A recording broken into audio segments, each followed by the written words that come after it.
Hello, Shalom, and welcome to How to Pronounce and Say in Hebrew.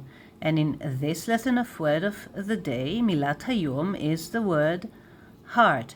How do we say heart in Hebrew? And in German, Herz.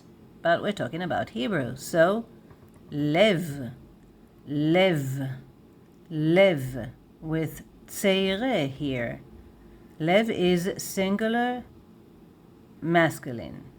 And plural, though it is vav and taf here, it is masculine, plural, levavot, levavot, levavot, lev, levavot. And when you found yourself in a big trouble and someone helped you, if you're talking to a woman, you would say, Yesh lach lev tov. Yesh, to have. I will put a link to my lesson about the verb to have.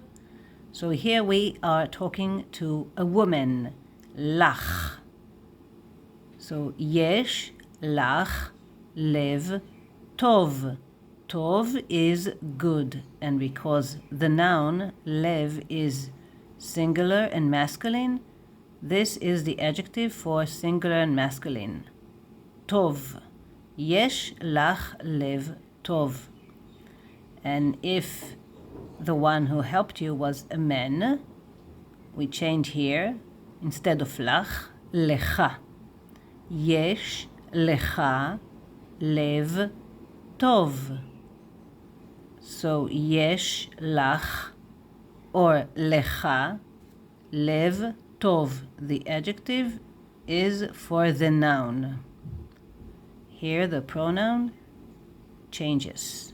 So yesh lach lev tov, yesh lecha lev tov.